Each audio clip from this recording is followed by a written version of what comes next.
რა ხდება შემოწმება? მე არაფერი დამიშავებია. საქმე მარტივად. არა, შადიეს ვეცებ.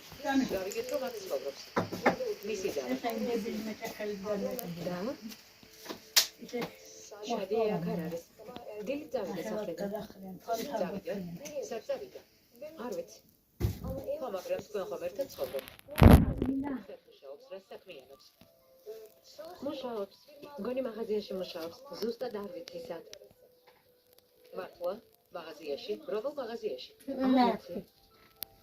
ესე იგი არაფერი არ იცი, არავითარი ინფორმაცია არ აქვს. კარგი დავანარე, ნონერვიულო. ოფიციალური სამსახურების დახმარებით მომაგვარებთ ამ ამბავს. ასეთი რამე არსად მინახავს, ერთ სახლში ცხოვრობდნენ, როგორ შეიძლება არაფერი არ იცოდეს. კარგი ნარენ, წავიდეთ, მე თინს რთულ მდგომარეობაში მივჩავაღებთ. გმადლობთ, ნახვამდის. ნახვამდის.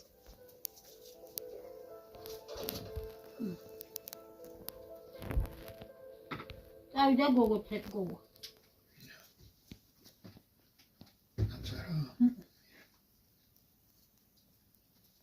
არ მოგწონს. ნერვიულობ პირად. შენ ხომ რაღაც უნდა გეთქვა ჩემთვის.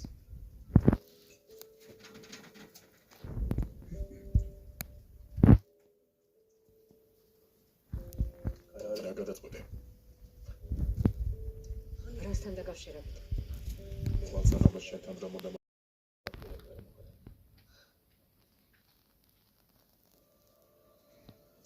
ძურფასო მესმის წლების განმავლობაში მარტო ცხოვრობდი, ყველანაირი პასუხისმგებლობა მოხსნილი ჰქონდა, შვიდებზე კომფორტულად ხსნობდი თავს. რა თქმა უნდა, ცხოვრების წესის შეცვლა გარკვეულ შიშს იწვევს ადამიანში, ეს ბუნებრივია. როგორ ფიქრობ, მე არ მაშინებს ეს ყველაფერი. მაგრამ პირად, იმდენად მიყვარხარ, რომ მომისმინე, მაგრამ საქმიანი ცხოვრების გარდა ვერაფერში. ვერც ურთიერთობა